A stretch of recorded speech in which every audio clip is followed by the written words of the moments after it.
जी नाजरीन, हम आपकी खिदमत में आज फिर से हाजिर हैं नए सबक के साथ। तो सबसे पहले अगर आप वीडियो पहली बार देख रहे हैं तो हमारे चैनल को सब्सक्राइब करें, लाइक करें, शेयर करें और उम्दा सा कमेंट करें। वीडियो पूरी देखें ताकि सबक अच्छी तरह समझ में आ जाए।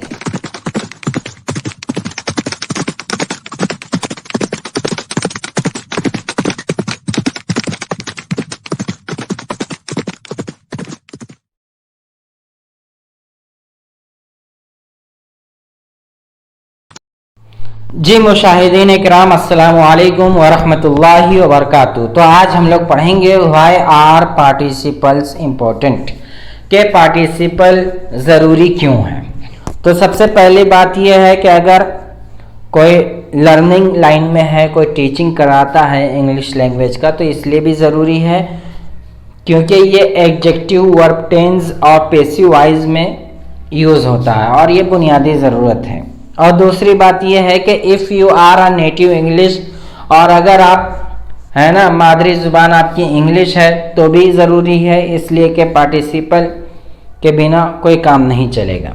या अगर आप इस पर ध्यान नहीं देंगे तो बगैर ग्रामर के यूज़ करेंगे, या ये कि लिखने में ज़्यादा निखार नहीं आएगा।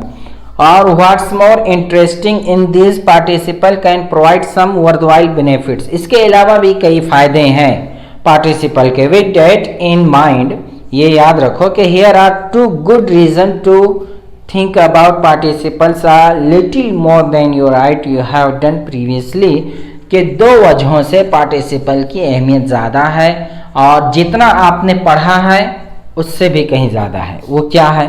Participle allow a sentence structure that let's you से टू और मोर थिंग टैडली। आप एक सेंटेंस में एक सब्जेक्ट के ताल्लुक से दो बातें कह सकते हैं।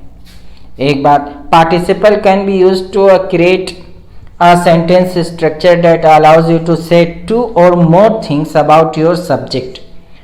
एक या दो से ज़्यादा बातें एक ही सब्जेक्ट के ताल्लुक से आप एक सेंटेंस में कह सकते हैं। अब जैसे देखिए, embodied with common sense and technical know how, Jack is adept at identifying cost effective solution to business problems.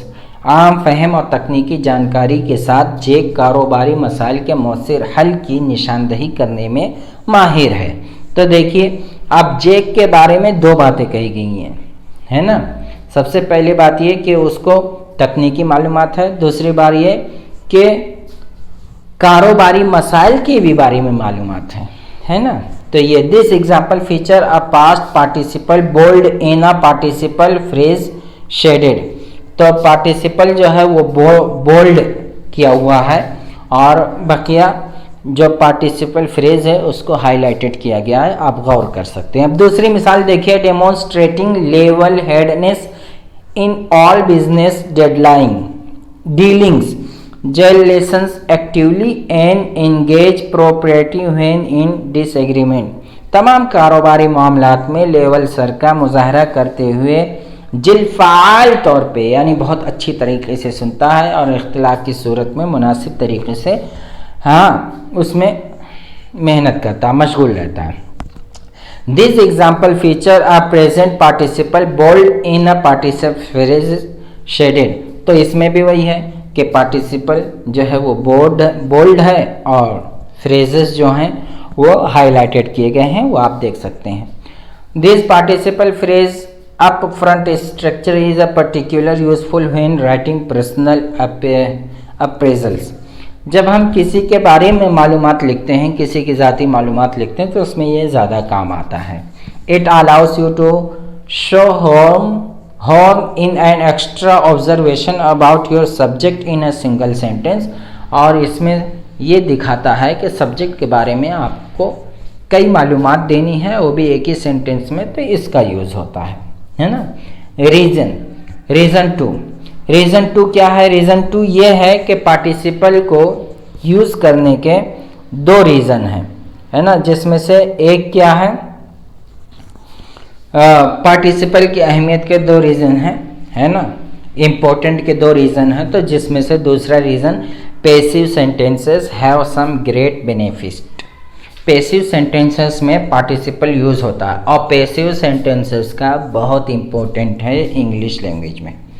As past participle are use to create passive sentences, है ना, पास्ट पार्टिसिपल से ही पैसिव सेंटेंसेस बनते हैं। It is worth mentioning here that passive sentences have some great benefits मोर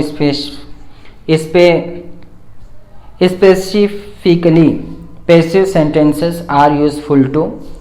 तो ख़ास तौर से उसके पैसिव सेंटेंसेस के फ़वाइद क्या हैं वो आप देखिए। अवॉइड ब्लेम, यानी आप डायरेक्ट किसी पर ब्लेम नहीं करेंगे, हाँ, किसी पर बुरा नहीं कहेंगे, किसी पर लान तान नहीं जाएगी। ये पैसिव सेंटेंस का है, ये फ़ायदा होता है। और ऐसे तो शो अ न्यूट्रल और ऑब्जेक्टिव टोन, गैर जानिबदाराना बातें आपकी रहेंगी, यानी किसी की जानिबदारी नहीं करेंगे। तीसरा ये है कि show the order is doer is, show the doer is unimportant, unknown और ऑब्वियस। तो इससे पैसिव वॉइस में ये भी पता चलता है कि फ़ाइल मामूली है या गैर अहम है या नामालूम है या जाहिर है ना। और चौथा फ़ायदा होता है फ़ाइल पे जोर डाला जाता है उसके कई चीज़ों पे। अब पांचवा फ़ायदा ये है कि use the same subject twice, एक ही फ़ाइल दो बार इस्तेमाल किया जाता है ना। एक ही फाइल के साथ दो बातें की जाती हैं या दो बार इस्तेमाल किया जाता है। तो ये सारे फ़वाइद हैं। तो लिहाजा अब हमारा ये पार्टिसिपल का पूरा जितने भी असबाब थे वो सारे पूरे हो गए, मुकम्मल हो गए। यहाँ पर पार्टिसिपल के सारे असबाब मुकम्मल हुए। तो अगर आप में से कोई नहीं सुना हो या नहीं देखा हो तो आप तरतीबवार सारे वीडियोस को देख लें और बार बार देखें और सुनें और गौर से सुनें, तो इंशाल्लाह ये सब्जेक्ट आपका क्लियर हो जाएगा और ये टॉपिक आपका क्लियर हो जाएगा। तो आप फिर ठीक है, इंशाल्लाह मिलते हैं हम लोग अगले असबाक में। अगले असबाक में हम देखते हैं कि क्या सबक होगा, ऑक्सिलरी एंड मॉडल वर्ब, और दूसरे असबाक जो आएंगे तो वो देखा जाएगा। तो अभी तरतीब में हमारा जो चलेगा इंशाल्लाह वो ट्रांजेटिव का, ट्रांजेटिव इंट्रांजेटिव चलेगा, है ना। ट्रांजेटिव इंट्रांजेटिव अब हम लोग पढ़ेंगे और उसको समझेंगे इंशाल्लाह आइंदा सबक में। अल्हम्दुलिल्लाह ये सबक मुकम्मल हुआ। आप इस वीडियो को बार बार लूप करके सुनें ताकि सबक अच्छी तरह से समझ जाएं। अगर आप चाहते हैं कि इंग्लिश में मजबूत हों तो हमारे चैनल को सब्सक्राइब करें, शेयर करें, लाइक करें और उम्दा सा कमेंट करें। पढ़ते रहें, लिखते रहें, समझते रहें, बढ़ते रहें, तरक्की करते रहें।